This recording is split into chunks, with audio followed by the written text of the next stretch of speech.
Buongiorno a tutti e benvenuti a Ore 13, il nostro spazio di approfondimento che precede il telegiornale. Allora, avete già visto l'inquadratura totale con una presenza importante, quindi adesso vi presento subito i nostri ospiti. Sono Paolo Toffanin, presidente della Società Alpina delle Giulie, buongiorno, ben arrivato. E la componente sempre della stessa società, Antonella Tizianel, che domani, ciao buongiorno, che domani tornerà a calarsi nel suo ruolo di Befana, che io amo. Ecco, che ama in modo particolare, perché domani la Befana si calerà nella Grotta Gigante, come ormai davvero una bellissima tradizione di Trieste e del suo Carso. Allora, possiamo vedere subito il servizio di Marco Stabile, realizzato da Marco Stabile, su questo appuntamento tradizionale, e poi ne parliamo in studio con i nostri ospiti.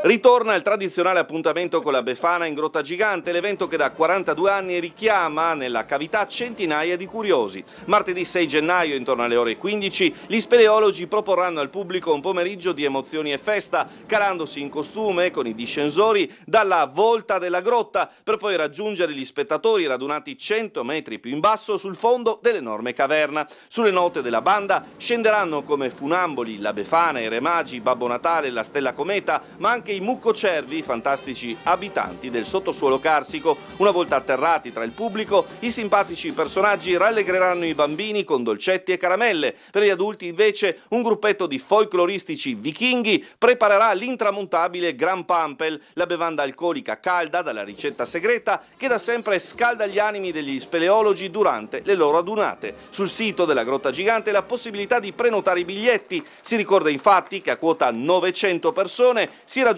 il numero massimo di accessi consentiti. Ecco, queste le coordinate, no, dell'importante appuntamento di domani. Allora chiedo subito al Presidente, ci lavorate da tanto tempo, di anno in anno, no? Cominciate subito a lavorarci a questo appuntamento. Beh, sicuramente è una manifestazione che vede tante persone, tutto deve filare nel modo giusto, non sono permessi sbagli, errori, per cui il personale che si occupa di gestire questa festa, questo folklore è sicuramente preparato da anni che organizza, quindi ci sono delle riunioni, degli incontri, è tutta una preparazione a monte che già questa mattina eravamo su ad attrezzare la grotta con le corde per dare appunto che sia tutto pronto bene per domani. Ecco, quello che stiamo vedendo nelle immagini è sempre Antonella Tizianel, vero? Che sì, una volta all'anno... Io come tante altre. Ecco, si traveste e si prepara anche naturalmente, insomma fa questo anche... Non lo faccio abitualmente di mestiere. Ecco, non di mestiere, però si prepara e si cala nella Grotta Gigante. Qual è la difficoltà di questo tipo di operazione? Ma della calata? Della calata. Sì. Della calata diciamo che l'unica cosa è l'emozione di avere 90 metri sotto di te ed essere appesa a una cordicina così sottile, però insomma per noi che lo facciamo da tantissimi anni è un divertimento. È un divertimento. Chi lo fa la prima volta, dico la verità che lo vedi un attimino in difficoltà, in tensione. Infatti, perché insomma non è sicuramente una passeggiata, insomma, sì. lo deve fare chi lo sa fare, certo. No? Naturalmente. Vedo che ci avevi portato anche la scopa in mezzo, no? Certo. In mezzo della Befana, quindi attrezzatissima. Avete ogni anno tanto pubblico, abbiamo sentito nel servizio adesso di Marco Stabile, il massimo sono 900 persone, sì, che possono accedere.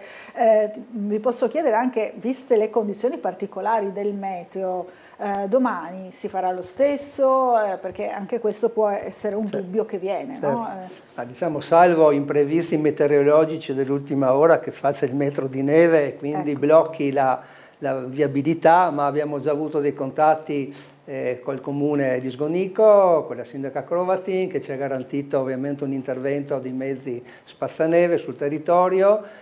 In grotta si starà bene perché rispetto a fuori c'è caldo, sono 12 gradi, ma rispetto ai 4-2 gradi certo. esterni, quindi si starà il caldo, quindi sì, se il tempo continua a essere come oggi, la manifestazione si farà comunque, speriamo, ecco, nella viabilità che non ci siano problemi. Che non ci siano problemi, però vi siete già in qualche modo attrezzati. Abbiamo Ogni anno buttato il sale nelle zone più a rischio, quindi insomma siamo pronti. Come bisogna fare per partecipare, per riuscire ad entrare appunto in grotta ed assistere alla calata della Befana e a tutti gli spettacoli che abbiamo visto, no? Con il gran finale poi della distribuzione del Gran Pampel, eccetera. Per venire c'è comunque i biglietti si prenotano online, ovviamente c'è la possibilità di prenderli anche in loco. La manifestazione inizia alle 3, cioè alle 3 viene calato il primo figurante, chiamiamolo, che anche quest'anno sarà un musico con la banda che lo segue dietro, e lui viene effettivamente calato dai nostri operatori. Alla fine si susseguono tutte le varie befane, i muccocervi, che sono delle bestie mitologiche inventate ovviamente della nostra tradizione speleo, e San Nicolò, la Stella Cometa e i Re Magi, ovviamente. La Befana sarà sempre accompagnata dai suoi Re Magi. Dai suoi Re Magi, perché l'arrivo dei Re Magi si festeggia proprio in questa data. Allora intanto stiamo vedendo altre... Stella Cometa. Ecco, questa è la Stella Cometa, no? Quindi tutti i personaggi di questa tradizione vengono via via calati all'interno della grotta. Questa distanza che diceva è notevole, no? Sono 90 metri di libera, proprio di spazio, dislivello, di vuoto. Di vuoto sotto di sé, quindi è questa l'emozione che ci raccontava prima Antonella. Si può accedere quindi con il biglietto, con la prenotazione, meglio prenotare, perché appunto si può avere la certezza di entrare. I 900 spettatori sono limitati un po' dalle norme di sicurezza in caso di evacuazione, anche perché c'è un piano con la Sores dove si dichiarano appunto l'affollamento, il tipo di manifestazione, con la quale abbiamo già avuto il nulla osta per fare la manifestazione con questi numeri.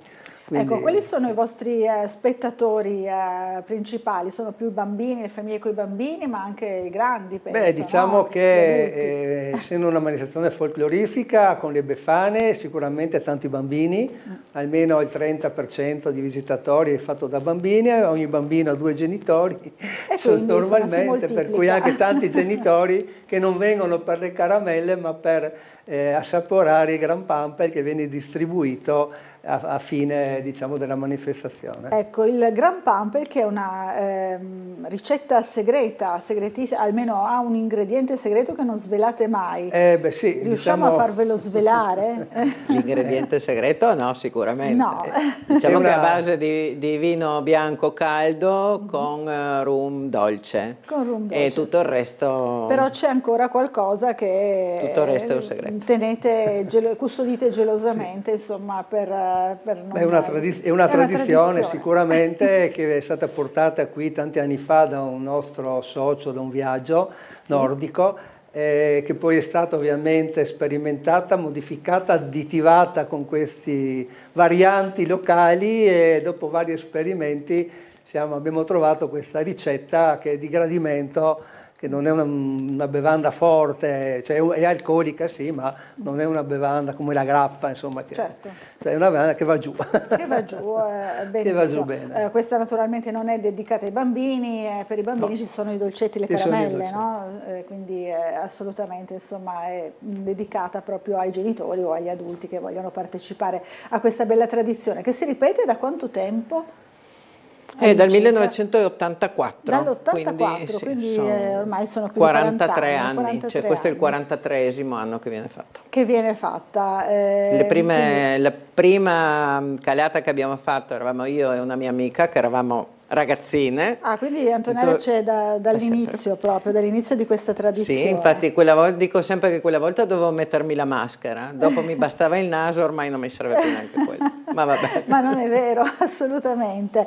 Anzi, è l'unica donna che conosco che non si offende se la chiamiamo Befana. Anzi, no? sono orgogliosa. Anzi, è molto orgogliosa, no? Con il suo mezzo, appunto, che ha portato qui nei nostri studi proprio per far vedere, per mostrare ai nostri telespettatori. Paolo Toffanin, qual è l'invito che può fare quindi a tutti coloro che vogliono partecipare? Perché poi bisogna anche proprio andare al fondo, no? della grotta gigante. Certo. Quindi... Ma innanzitutto arrivare con un po' di anticipo, non arrivare all'ultimo momento, perché altrimenti si perde un pezzo dello spettacolo, perché la discesa in grotta sono 500 gradini a scendere, ci vuole un po' di tempo. Non è difficoltosa, sono scale tipo condominio, quindi con i passamani, non c'è nessun problema, scarpe adeguate, questo sì, insomma, ma vanno bene anche le scarpe da ginnastica, non serve avere ovviamente le scarpe da montagna per visitare la grotta gigante, essere vestiti bene, un po' a cipolla come si dice, perché fuori adesso abbiamo un po' di freschino, però all'interno della grotta sono 12 gradi, però bisogna starci lì fermi un'oretta e mezza. Stare fermi, quindi comunque 12 gradi, comunque una volta fermi magari avere un qualcosina da mettere su. Sciarpe e berretto, insomma, ci vogliono, sì, guanti sicuramente, no? può essere utili non durante la discesa, ma nell'attesa che comunque di vedere tutto, un'oretta e mezza. Quanto dura? Un'oretta e mezza. Sì, tutto lo spettacolo, no? dalle 3 completo. alle 4 e mezza circa, col Gran Pump, il finale. Quindi ecco, prima insomma. del tramonto, insomma, si è fuori, no? Con appunto il Gran Pump finale, per così riscaldare un po' chi ha avuto la pazienza. Serve anche a quello. Infatti, sicuramente. Era nata da un'idea proprio del club, della Società Alpina delle Giulie? Sì, era nata un po' membri? per, appunto, noi eravamo ancora ragazzini, Certo. e è nata un po' per i figli dei nostri soci più anziani. Quindi io credo che la prima manifestazione non eravamo più di un centinaio di persone.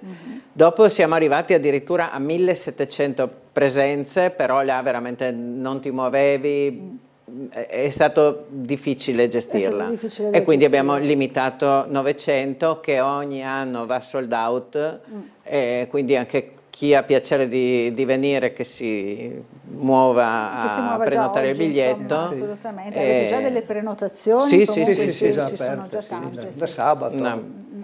Una metà siamo già... Una metà è già sold out, insomma, quindi c'è ancora un'altra metà, quindi affrettatevi per avere la garanzia, no? Come dicevo prima, di riuscire ad entrare, perché poi più di 900 persone non possono accedere a questa bella tradizione. Avrete qualche sorpresa particolare o avete pensato a uno spettacolo proprio all'insegna della tradizione?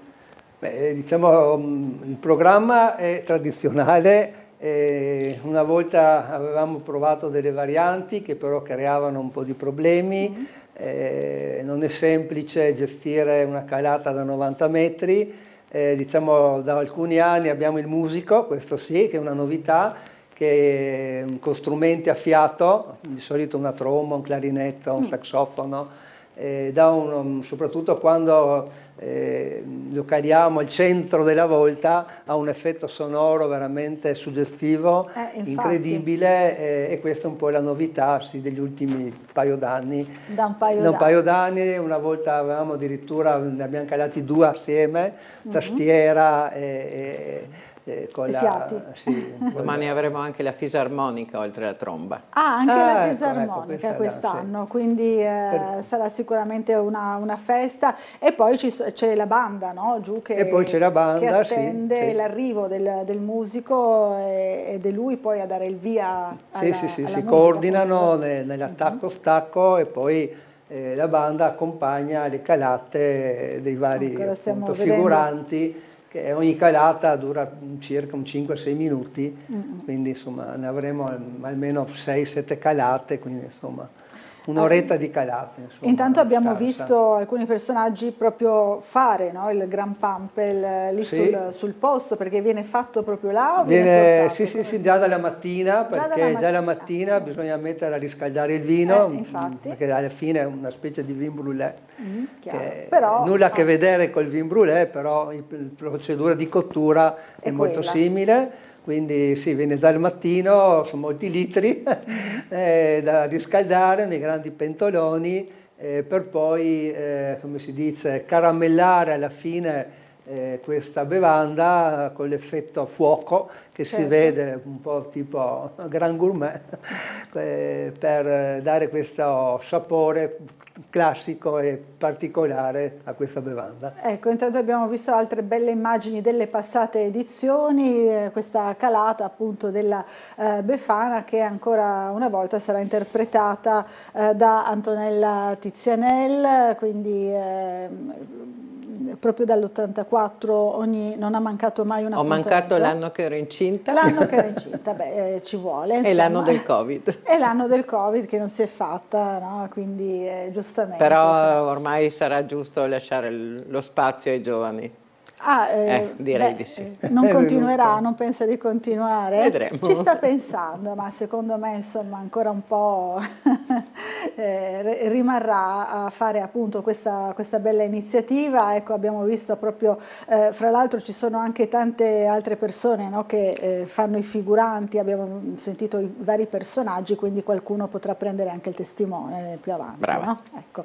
Allora, ci siamo capiti benissimo. Allora, grazie a Paolo Toffanin, presidente della Società Alpina delle Giulie, e Antonella Tizianel, che in questa occasione, in questa Epifania, interpreterà nuovamente la Befana per calarsi nella Grotta Gigante. Diamo l'appuntamento ancora domani intorno alle 3, quindi premunitevi prima e cercate di prenotarvi e di essere lì un pochino prima, insomma, per non creare ingorghi, che è poi il problema che può verificarsi. È il tempo di discesa. Per scendere giù e trovare anche le nostre guide, troverete sul percorso le guide che daranno le indicazioni, e soprattutto un particolare ringraziamento alla Commissione Grotte Eugenio Boega, che è un gruppo della Società Alpina delle Giulie, che è un po' il motore di questa iniziativa. Grazie, allora buona Befana a tutti e tornate a trovarci l'anno prossimo. Grazie a voi. Grazie. E noi ci fermiamo per un po' di pubblicità.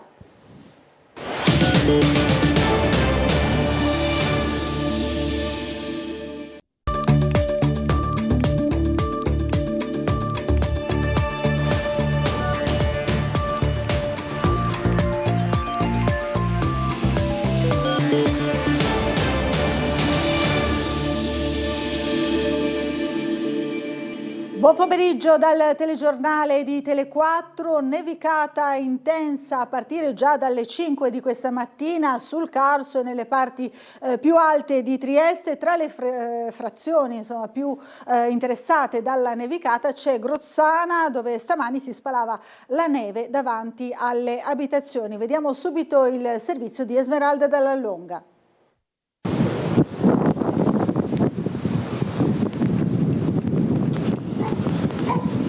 Alle 5 di questa mattina è iniziata una forte nevicata sul Carso e sulle parti alte di Trieste.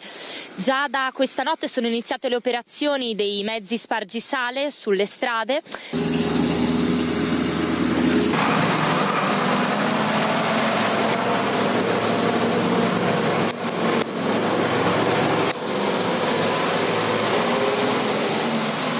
Ci troviamo ora nei pressi di Grozzana, una delle località carsiche più alte, vicino al valico di Pese.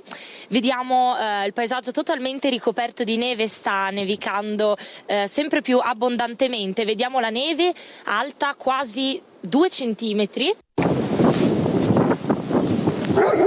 Le strade sono in condizioni abbastanza buone, a parte qualche punto che troviamo più critico, magari nelle salite un po' più ripide. Ecco, ci troviamo in compagnia del presidente dell'Associazione Culturale di Grozzana, Febo Della Torre.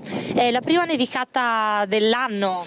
Buongiorno, sì, sono il presidente dello Slovensko Krasno Društvo Krasnopolje di Grozzana e sì, per noi questa è la prima nevicata e giunge copiosa perché non eravamo più abituati a questo clima. Negli scorsi anni le nevicate sono state molto sporadiche e di lieve entità, però quest'anno diciamo che romanticamente ci è stato donato questo panorama e questa bellissima atmosfera. Certo, qualche piccolo disagio ovviamente ci sono gli inconvenienti dovuti anche alla tipicità morfologica del paese, che è comunque un paese fatto di salite e discese, e quindi non è molto semplice riuscire a mantenerlo, però c'è l'impegno di tutti i paesani, c'è l'impegno del comune di Dolina e dei suoi rappresentanti dell'amministrazione che ci stanno comunque assistendo come possono e con molta attenzione. Ecco. Abbiamo visto l'auto spargisale prima, hanno iniziato presto le operazioni? Sì, sono iniziate presto, però l'autovettura di servizio che avete individuato è quella riferibile alla provincia, all'ex provincia di Trieste, che si occupa della manutenzione della strada che va da Pessec fino al centro del paese dove c'è il monumento, perché quella è quella servita dal trasporto pubblico.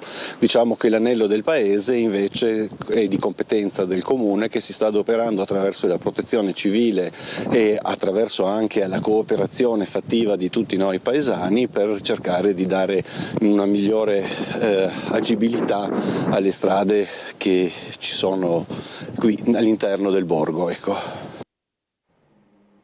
E ora vediamo la situazione della neve a Opicina, ci colleghiamo nuovamente con Esmeralda dalla Longa per vedere la situazione intorno alla zona dell'obelisco. Allora, buongiorno Esmeralda, a te la linea. Buongiorno, grazie della linea, grazie, buongiorno a tutti i telespettatori. Ci troviamo qui a Opicina proprio di fronte al iconico monumento dell'obelisco, un riferimento visivo ma un vero e proprio guardiano della storia di Opicina. Come potete vedere dalle immagini abbiamo già operazioni di spargimento di sale, abbiamo 5 addetti allo spargimento di sale, li vediamo con la carriola e le pale che si preparano a spargere il sale nelle strade con i vari mezzi. Sta nevicando abbondantemente, abbiamo vento forte, temperature molto basse, li vediamo appunto gli addetti che iniziano a suddividersi nella strada per appunto spalare il sale. Attualmente qui a Opicina le condizioni sono anche moderate, le strade sono abbastanza pulite. Prima siamo stati a Grozzana dove chiaramente c'era molta più neve, molti più centimetri di neve. Qui diciamo a Opicina la situazione è molto più tranquilla, le strade le vediamo già più pulite anche se sta nevicando parecchio. Abbiamo visto molte persone per strada in queste ore, soprattutto in questo punto dove c'è la famosa strada napoleonica. Buongiorno signori, prima neve dell'anno, cosa ci dite? Siete in escursione? I don't understand you. Ah, turisti! English, first snow of the year. Possiamo parlare italiano, parlo pochino. Ok, parla un po' di italiano. Prima neve dell'anno, siete in escursione, state facendo una passeggiata? Allora, siamo stati qua per la corsa del lavoro ieri, abbiamo fatto la Transkarst nel sole e con lavoro e oggi c'è la neve, è una giornata bellissima. Allora, disagi rientrati in poche ore invece a Conconello, dove la linea 3 della Trieste Trasporti è stata brevemente sospesa a causa neve. La salatura della strada ha consentito in poco tempo di poter riaprire la viabilità agli autobus in uno scenario tipicamente montano presso la località dell'Altipiano. Vediamo il servizio di Bernardo Gulotta.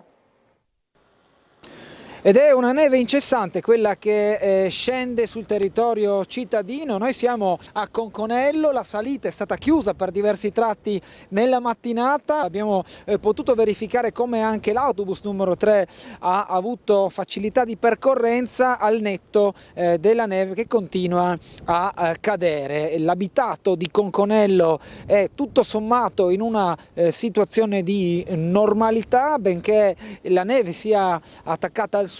In determinati punti, soprattutto le aree verdi, si possono vedere proprio delle piccole distese bianche che colorano il paesaggio quest'oggi. Non abbiamo però evidenziato criticità viabilistiche lungo la salita, la pendenza, anche perché i mezzi spargisale erano già all'opera questa notte e li abbiamo visti transitare ancora nel corso della mattinata. La salatura notturna delle strade in pendenza ha permesso a vie come Commerciale, Bonomea, Vicolo delle Rose, Via Romagna, e l'elenco potrebbe andare avanti a lungo, di poter essere transitabili vista la nevicata, sì continua, ma non tale da rendere impraticabile il transito. A Conconello stesso copione. L'abitato era discretamente imbiancato, la neve si è fatta sentire, in particolare sul volto dei pochi temerari che hanno messo il naso fuori casa, vuoi per andare a lavoro o per le proprie faccende, vuoi per gettare sale davanti casa ed evitare che il ghiaccio complicasse il tutto. La salita che porta alla località ad ogni modo non è mai stata in discussione nel corso della mattinata. Prova ne è la ripartenza dell'autobus numero 3 a stretto giro dalla sua interruzione, che senza difficoltà ha percorso regolarmente la sua tratta. Tolta la viabilità, l'elemento di novità unico a questo punto è il paesaggio, in parte imbiancato, suggestivo per i più poetici, problematico per chi preferisce il caldo estivo. E Autostrade Alto Adriatico ha innalzato i livelli d'attenzione in queste ultime ore per le previsioni proprio di gelo e neve di oggi e anche di domani, in particolare nella zona del Carso triestino, adottando misure tecniche, organizzative e gestionali per la sicurezza. Il coordinamento è affidato all'unità organizzativa servizi manutentivi guidata dall'esperienza di Giovanni Canti della direzione Operation, che ha attivato un servizio di reperibilità organizzato e suddiviso tra 14 responsabili operativi e 26 assistenti di tratta, una task force in grado di assicurare la massima tempestività della convocazione e operatività dei mezzi. Autostrade Alto Adriatico dispone, affidandosi alle ditte esterne, di 140 mezzi operativi tra spargitori, botti spargiliquido, lame, vomere e frese. Tutte le attrezzature impiegate sono dotate di sistemi di georeferenziazione e di trasmissione dati necessari per una corretta gestione del servizio, quindi si cerca di garantire per quanto possibile proprio la corretta circolazione del traffico sull'autostrada. Ma ora parliamo del traffico invece in città, ci colleghiamo con la sala operativa della Polizia Locale con l'ispettore superiore Tiziana Martini. Buongiorno. Buongiorno a tutti. Sì, come avete già anticipato voi, viste le condizioni meteo e le precipitazioni nevose che ci sono state soprattutto sull'altipiano e sul Carso, è stato attivato il piano neve. Ha funzionato perfettamente, non abbiamo avuto segnalazioni né di criticità né di problematiche, insomma, sulla viabilità, soprattutto sull'altipiano. Tutti gli enti coinvolti in questo piano si sono attivati per tempo, pertanto le vie insomma sono rimaste libere, è stata fatta sia una presalatura che è appunto un'azione meccanica poi dove effettivamente serviva. Le condizioni meteo dovrebbero insomma un po' migliorare in caso in cui comunque continuassero le nevicate oppure possano essere alcuni tratti gelati sull'altipiano. Comunque continuerà il piano neve che è già in atto anche nella nottata di oggi e nella giornata di domani. Ispettore, le chiedo anche la questione giardini pubblici, no? Che sono chiusi al pubblico, immagino. Esatto, i giardini pubblici rimangono chiusi al pubblico anche per la giornata di domani e fino a che le condizioni meteo non migliorino, quindi sia una questione di vento chiaramente, ma anche appunto di scivolosità e di transitabilità di insicurezza per i pedoni.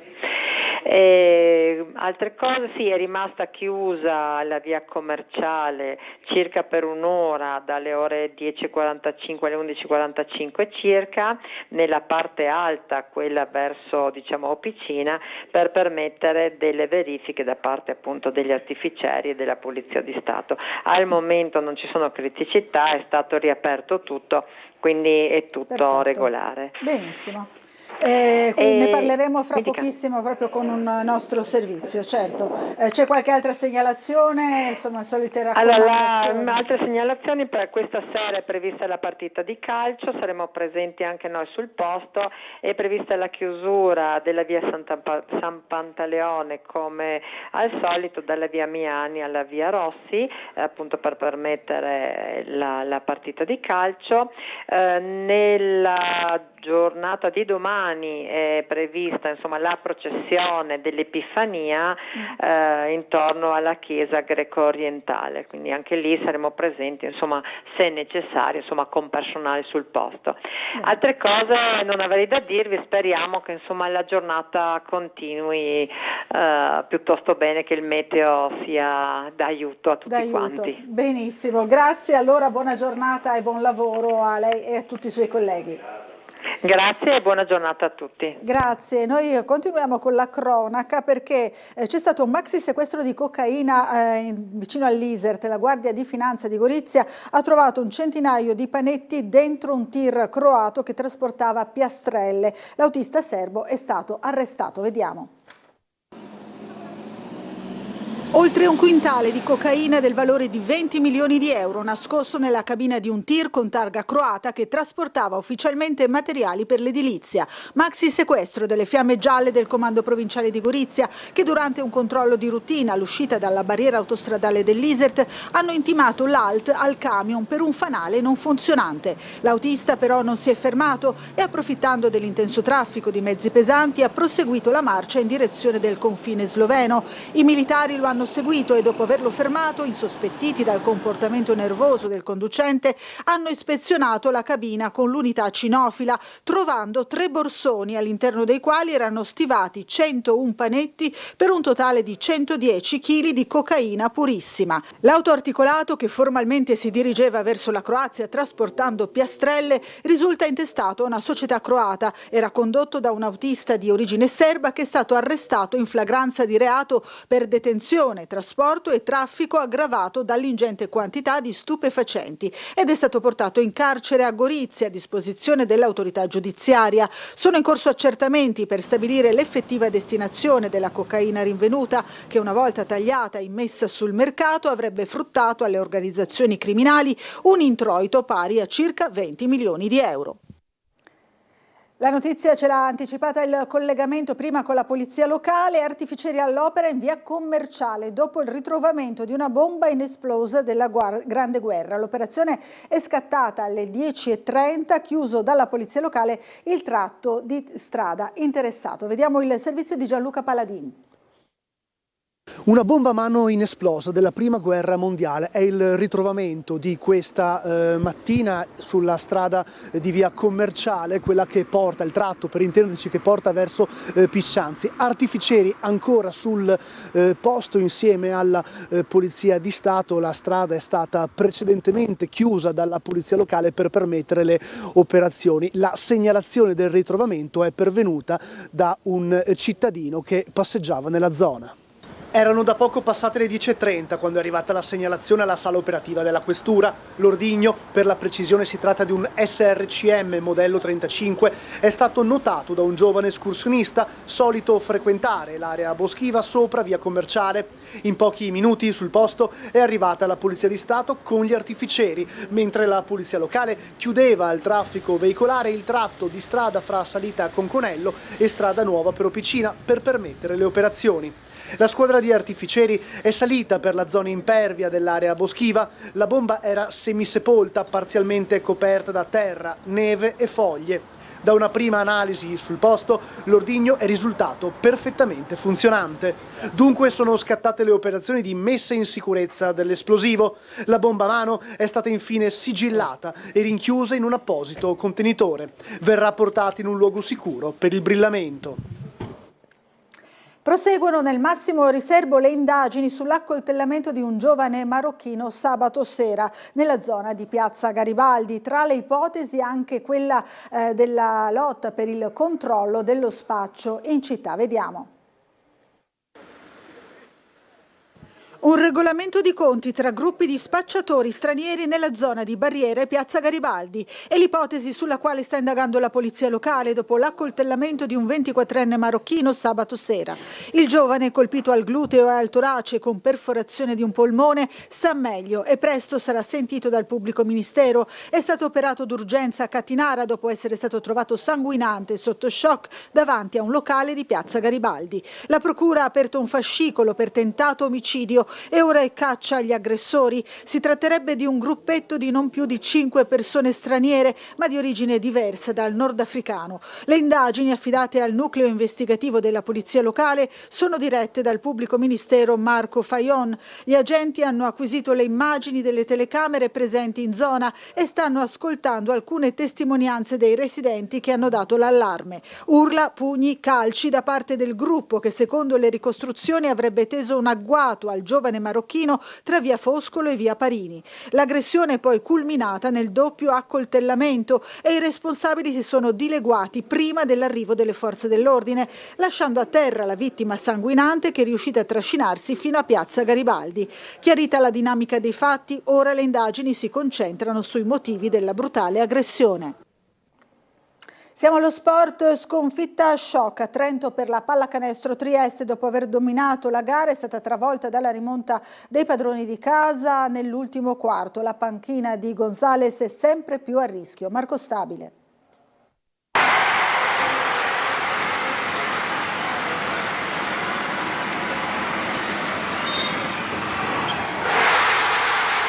Quando 3/4 di partita ingannano lasciando increduli anche i più scaramantici. A Trento per 30 minuti la pallacanestro Trieste ha snocciolato sul parquet tutti i segnali di una squadra che sta imboccando la strada della redenzione, dominando un'avversaria imprecisa e sfruttando cinicamente quanto concede. Poi il buio, l'incubo impronosticabile, un parziale di 23-6 nell'ultima frazione senza capacità di reazione, una sassata delle parti basse che fa un male cane e, come accade ai difensori di calcio non avvezzi a protezioni in barriera, lascia pure senza fiato. Precisiamo, i ragazzi di Cancellieri hanno tutti i meriti del mondo nella rimonta, ma parlare di loro sarebbe una perdita di tempo, visto quanto sta accadendo cronicamente a casa Trieste. L'89-87 finale, la sconfitta in questo caso, rende difficile valorizzare le positività, che comunque vanno elencate, anche se i 2 punti contavano più di ogni altra cosa, visto che rimettono in corso un'avversaria diretta per le Final 8 di Coppa Italia e complicano la qualificazione per i biancorossi. Ora ufficialmente parte di quella melma di metà classifica che puzza di obiettivi mancati. Ad ogni modo elenchiamo il trio Ruzier, De Angeli e Candussi, spiega cosa significhi attaccamento alla maglia, le 3 triple su 3 di Michi nel primo quarto, la vena offensiva da cuore e huevos del capitano e i canestri pesanti del lungo friulano. Questo, sommato al ritorno di Ramsey sui suoi standard offensivi, ha fatto volare Trieste sino al 36-52 di metà partita, prima e al più 20 secco nella ripresa. Per onor di cronaca, limitatamente a quando le cose hanno funzionato, pure gli assist di Toscano Henderson avevano il sapore di zuccherini e i rimbalzi di Jutov di pane fragrante. Poi l'altra faccia della luna. Detto che evidenziare la scarsa vena al tiro di Brown sarebbe troppo facile, visto che si tratta di uno dei pochi che risponde sempre presente, va piuttosto rimarcata una difesa che nel momento decisivo ha tirato i remi in barca. Toscano e Jutov evaporati dal match. Dalla panchina Gonzales passa dalla serenità, qualità indiscutibile, alla leggerezza, difetto che pesa. Ne viene fuori, per dirla alla triestina, un pastroccio, la resa più pesante in assoluto se si guarda la classifica e si considera che siamo all'inizio di gennaio con 2 obiettivi stagionali che potrebbero sfumare nel giro di 10 giorni. Di nuovo la parola passa alla società, qualcosa è necessario fare, guardarsi dentro non basta più. E ora l'analisi del post partita a Trento dell'allenatore Gonzales. Buono, io credo che abbiamo giocato molto bene all'inizio perché abbiamo passato la palla molto bene, abbiamo trovato delle situazioni con il pick and roll, con il short roll, con il low post, muovendo la palla da un lato all'altro. Abbiamo giocato molto bene e questo non è successo alla fine della partita dove abbiamo palleggiato molto. Congratulate Trento, they did a very good comeback. Mi congratulo per la grande rimonta di Trento, per noi è un gran peccato perché per 33 minuti abbiamo dominato la partita, abbiamo giocato un buon basket, anche divertendoci sul campo, ma queste cose alle volte capitano. Abbiamo iniziato sbagliando alcuni tiri, poi alcune palle perse banali, brutte decisioni, abbiamo iniziato a giocare troppo in fretta. Abbiamo perso l'energia, la concentrazione, ci siamo fatti prendere dalle emozioni negativamente e alla fine abbiamo perso l'ultima giocata. La scuola partita, and they were with all the energy, with all the emotions, positive for them, and at the end, in the last play, we lost this game. That I have to say that I'm not happy because we lost. Certamente non sono contento perché abbiamo perso, ma ho visto tante cose positive nel modo in cui oggi abbiamo giocato, abbiamo affrontato il match. And also, we were so worried to don't score. Siamo molto abbattuti per non aver segnato nei possessi decisivi, dobbiamo essere in grado di risolvere le situazioni anche con la difesa, non solo con l'attacco. Trento invece ha iniziato a penetrare a raffica, a segnare in transizione e andare anche sotto canestro. And at the end, it was in the last possession, we missed the run with 10-11 seconds, the score. Noi nell'ultimo possesso abbiamo perso troppo tempo, abbiamo fallito il tiro e in questo caso devo dire bisogna avere anche un po' di fortuna in una partita con questo tipo di finale. Ora ci fermiamo per un po' di pubblicità, fra poco. Riprendiamo con un aggiornamento di cronaca. C'è stato poco fa un incidente fra 3 automobili in viale Miramare all'altezza del Pane Quotidiano, 3 i mezzi coinvolti, ci sono dei feriti ma non risultano fortunatamente in gravi condizioni. Il traffico è rimasto momentaneamente bloccato un po' su tutto viale Miramare, ma ora la situazione si è risolta. Domani alle 15 la tradizionale calata della Befana dalla volta della Grotta Gigante, un appuntamento amatissimo da grandi e piccini in occasione dell'Epifania. Marco Stabile.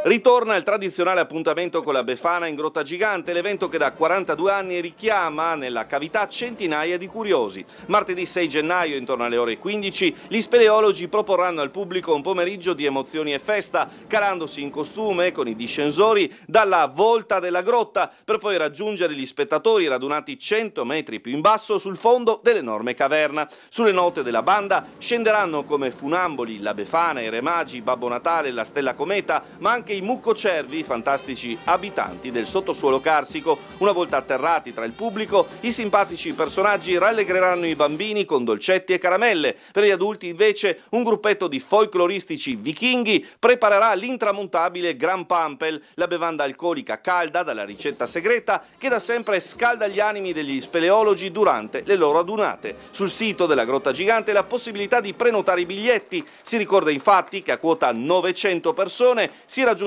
il numero massimo di accessi consentiti. Focus, storia, retroscena e segreti di un talk show di successo. È il titolo del nuovo libro del direttore delle reti di Media Nord-Est, Luigi Baccialli, che verrà presentato alla libreria Lovat di Trieste giovedì 8 gennaio alle 18 con la presenza di Ferdinando Avarino e Silvano Piazza. E noi avremo ospite il direttore questa sera dopo il telegiornale serale a partire dalle 8:05 circa. Vi ricordo anche che potete continuare a inviarci i vostri presepi e vi lascio quindi al presepio del giorno di Fabio. Grazie per l'attenzione, ci rivediamo alle 19:30. Buon proseguimento di giornata.